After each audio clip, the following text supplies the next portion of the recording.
This week, it's all about the Aeldari and their brand new Codex. Plus, did you know you can run your Underworlds models in Warcry now? Because you can. And we're getting a look at some new board games coming from Games Workshop. This and more in this week's Hobby News. I'm Angela, you're watching Hobby Night. Now let's get into the news.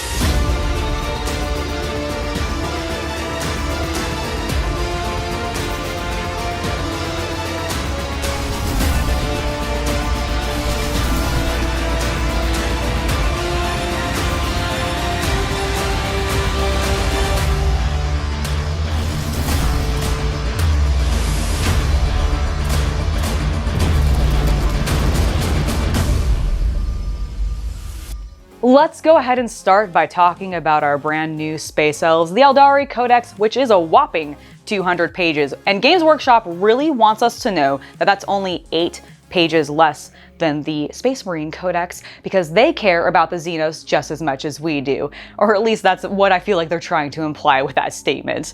But I am very, very hyped for this Codex. I think that the book is 200 pages because it sounds like it's going to be including the Harlequins in it, which is very exciting. Not only will you be able to run your Harlequins solo if you are just a Harlequins player and that's what you want to do, but if you're an Aeldari player or a Drukhari player and you want to add a patrol of Harlequins into your list, now you can without it actually breaking your Battleforged abilities. So if you are wanting to be able to still have your Power Word Pain or the brand new Strands of Fate ability still active, you can while still having these Harlequins added in. I love this. I think the Harlequins are great, and I really want to add one into whatever list I end up building for my Eldar. But let's go ahead and talk now about that Strands of Fate ability, because this is a brand new army-wide special ability that allows the Eldar to control their fate a bit more. At the start of each battle round, you roll 6 dice, pick a number to keep based off of a chart that you can find in the book. The retained rolls determine what category of tests the Eldar player can then apply those dice to turn into 6s. The Eldar player, before making a roll, can decide to use one of these dice once per round to make a single die roll that they want a 6.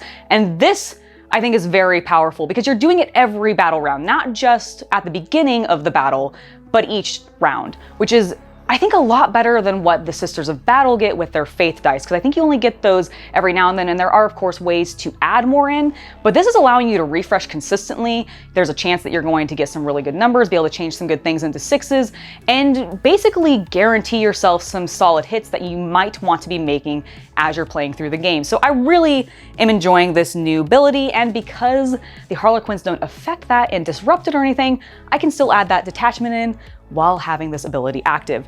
It's fantastic. Now, there was also a focus on the Rangers a bit because they have a new ability that greatly affects them as well, called Battle Focus.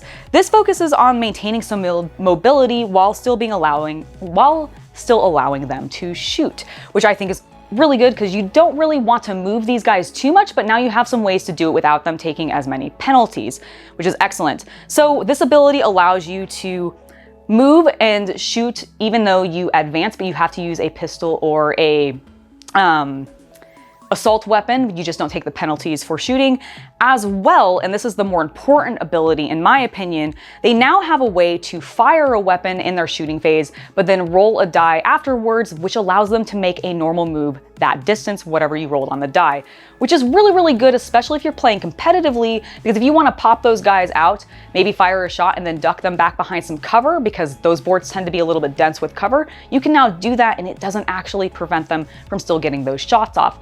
I think this is really, really cool.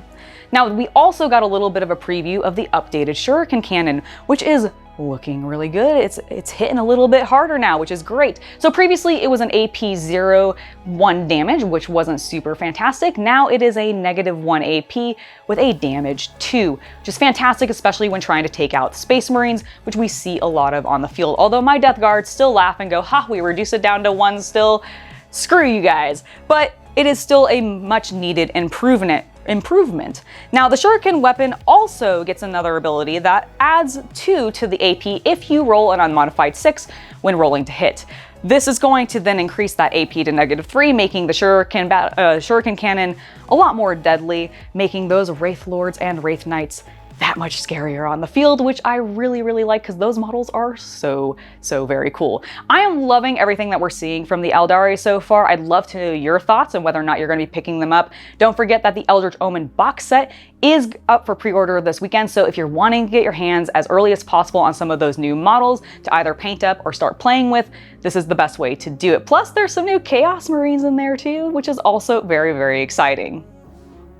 Let's swing over to the world of Age of Sigmar because we got a preview of the roadmap for the Age of Sigmar Battletomes, the next 6 of them in fact, which 4 of these should be no surprise because guess what, they have box sets also tied to them. So let's go ahead and run through them very quickly. The first ones that are going to be up are the Idoneth Deepkin and the Fyreslayers. We had a recent box set release with them, so it's not really unexpected that we're going to be seeing these books up first. Then following that, we're going to get Nighthaunts and the Daughters of Khaine, which again, we've got a brand new box set coming up, so I expect it's no surprise to anyone that we're seeing this. But the final 2 are just a little bit of a preview of which factions they're coming, or not factions, but whether or not they're coming from Order, Destruction, Chaos, or Death. And they are in fact going to be a Chaos and an Order book. I don't actually know what I think this might be. I don't know what needs updating for Chaos specifically in the Age of Sigmar line. And I feel like they just did a bunch of releases for Order, so I don't know who's left there either, but I'd love to know your thoughts of what you think are coming next. It's that time of the video where I interrupt to tell you about my Patreon and to let you know that we just added a Discord server which all tiers get access to. So if you're wanting a way to chat with me, share with me your projects, or just tell me what board games you're playing, definitely make sure to check the link below and check out my Patreon. Crab battle! You can have so many more crab battles now, guys, because not only can you run that adorable little crab boy— You are so old with that meme reference. Listen, Games Workshop brought it back, so I'm bringing it back too. So you can run your Underworlds models in Warcry now. That is what I was trying to get to with this wonderful crab gag, but we're gonna wrap it up and go ahead and just tell you about this new thing that's going on because I really like this. I know that you can use the Underworld models in your Age of Sigmar games, but I don't think you can use them, obviously, in Warcry, and that was kind of a shame because a lot of them seem to cross over very well into it, and I like that now you can. They're being dubbed the Bladeborn Fighters, and basically each Underworld model now has rules that makes them applicable in Warcry. You can even run an entire warband of just the Underworld models if you wanted to, or you can pick and choose which ones you add into your list. It's really up to you, which is great if you love that crab, or say you want to add some cool vampire lords into your list. You can do all of these things using these Underworld kits. I really like this idea. I think all of their games should be a little bit more crossover if they're within the same universe, which is why I really like seeing this Underworld set being used in Warcry and now also in Age of Sigmar. It's just good to see that overlap. It's very silly that they didn't do this sooner, honestly. Next up, I want to bring us to Necromunda Ash Wastes because we got a little bit more revealed, at least in regards to what the product might be that's coming out. We still don't know exactly what the gameplay is going to be like, but we do know what the roadmap is looking like for product release. So it's going to be a pretty massive box set actually for the beginning box, which makes sense because Necromunda actually does this a lot. They end up doing really big boxes. I'm expecting this one, based off the scale that they're implying it's going to be close to those $300 sets that they've done before. But that's because it sounds like it's gonna be packed with terrain and possibly vehicles, which sounds very, very cool. But the box set is not all that's coming. This is actually quite a major expansion because there's going to be a lineup of books that follow suit, which are going to expand on more rules, add in new factions, and all sorts of things. And along with those books, we are of course getting a variety of new miniatures and new gangs to play with. Now we are going to be getting some sets that will be updated and brand new. You know, I assume we'll probably get like Goliath and Eschers who have vehicles now for this new setting, but we're also going to be supposedly getting some new gangs, which is very, very exciting. I assume they're going to be very Mad Max themed, that kind of thing, just because we are doing the desert car racing whole vibe with this game going forward.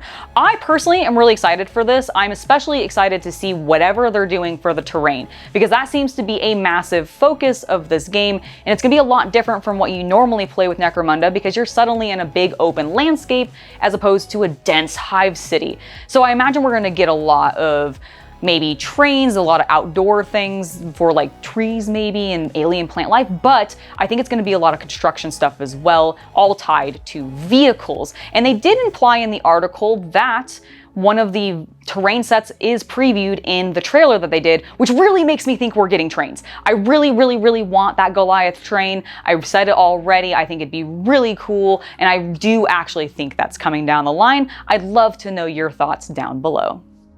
Now we're moving on to one of my favorite games, Blood Bowl, and it's getting a new star player from the northern parts above Kislev, which is very topical because Total War Warhammer 3 is coming out very soon, and Kislev are one of the major factions there. But that's not who we're here to talk about today. No. We're here to talk about this glorious Yeti because his model is spectacular. I love some of the details on this guy because the fur around the bandages, especially on his hands, where it's got these little tufts of fur that go over top of it. It's just so good. I love the Blood Bowl models. I definitely want to be painting more of them on the channel. Hopefully I'll be able to soon. And last but not least for this week's news, Games Workshop has 3 new board games that are in the pipeline, going to probably be coming to some big box stores near you soon. My expectation is Barnes & Noble because that's where these types of games tend to end up. And they all are really geared towards introducing new players to the game on a much smaller scale. If, say, Age of Sigmar, Warcry, Necromunda, Kill Team, Warhammer 40k, any of these games are a little bit intimidating or just seem a little too complex. So what are these games that we're getting? Well, a brand new season of Blitz Bowl. If you like Blood Bowl, but you want to introduce somebody new to it at a smaller scale, whether it's you playing against 6v6, this is the perfect opportunity. We're getting a Ultimate Edition for Blitz Bowl coming soon, and this is getting a new season, some streamlined rules. You're getting 2 new teams. You're getting the Reavers, which are the humans that you got in the Season 2 Blood Bowl main starter set, as well as the Scramblers, which are some lovely little Skaven, which I don't think you've seen in the Blitz Bowl starter set so far. Plus you're getting some pitch, some dice, rulers, and cards, all so that you can get ready to play and jump straight into your first game. Then we're going to move on to Age of Sigmar and Warhammer Quest Lost Relics. A group of Stormcast Eternal have awakened in a mysterious labyrinth and must find their way out, collecting treasure, avoiding traps, and fighting monsters. But will they? Who knows? You'll have to cooperate together to see if you can get them out. I really like this one. It's a dungeon crawler. That's one of my favorite genres for games, and this one looks pretty cool. It reminds me a little bit of like a lighter version of, say, Gloomhaven, where you're still using the tiles and everything, which isn't not my favorite version of map layout for these types of games, but it still works very well, and I think it'll work fine in this particular instance. I definitely think this is, of all of them, the one that I would be most likely to pick up if I was going to grab any. Now the last one we need to take a look at is Warhammer 40k Combat Arena, because it's back with a new season called Clash of Champions.